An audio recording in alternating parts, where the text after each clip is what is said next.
Titus chapter 3. I love in this book how Paul is encouraging Titus to tell those Cretan people, do what is good, love what is good. In this chapter he says, be obedient, ready to do whatever is good.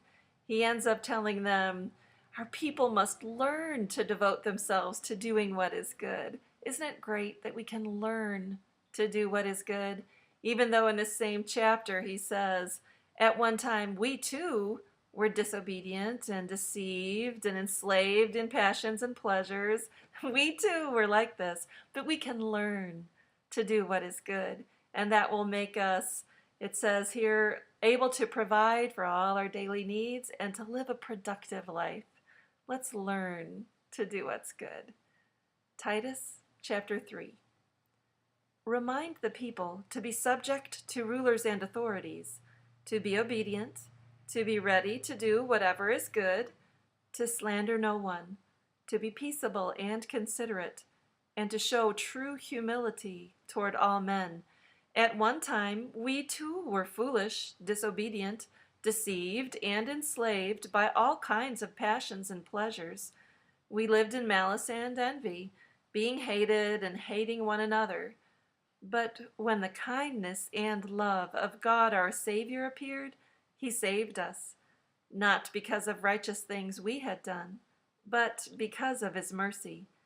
He saved us through the washing of rebirth and renewal by the Holy Spirit, whom He poured out on us generously through Jesus Christ our Savior, so that, having been justified by His grace, we might become heirs, having the hope of eternal life.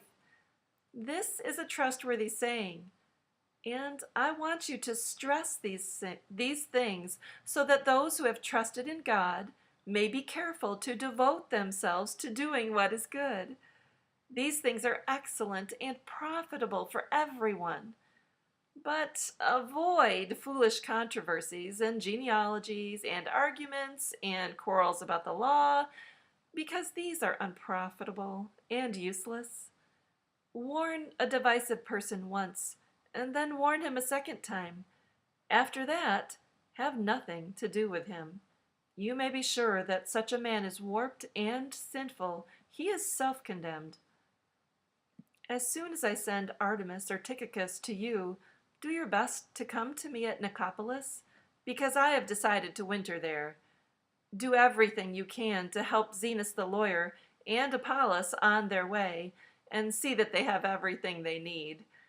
Our people must learn to devote themselves to doing what is good, in order that they may provide for daily necessities and not live unproductive lives. Everyone with me sends you greetings. Greet those who love us in the faith. Grace be with you all. Make it a good day.